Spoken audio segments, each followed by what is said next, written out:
kahapon sa confession room. Bubuksan na lang po para malaman lang po yung kung may mali man po ako nagawa para palitan ko po.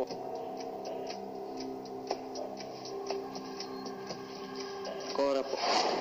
Si Yong, kasi siya lang ang hindi nagtulong sa akin nung Human Clock Challenge. Gusto ko lang po talagang tulungan si Ate Baninay po.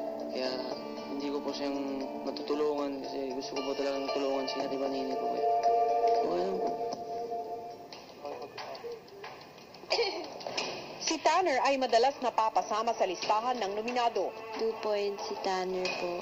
Parang hindi po siya masyadong nagtitake ng comments na maayos po. Maging ang kasama niyang regular housemate na si Cora, minsan na rin siyang naiboto.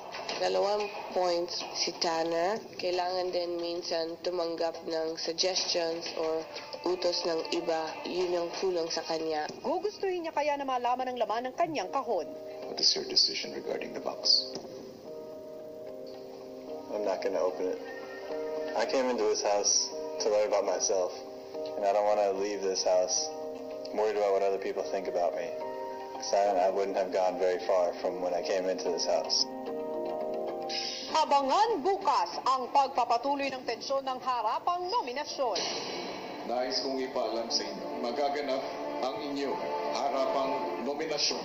Maghanda ang lahat para dito. Sa huli, sino nga kaya ang magiging nominado para sa linggong ito? Sobrang napapansin ko na ang hirap. Tunay na ugali niya. This person makes it difficult for a lot of us to work as a group. Huwag lang sarili niya yung isipin. Nag-iba ka, parang naging extra competitive ka.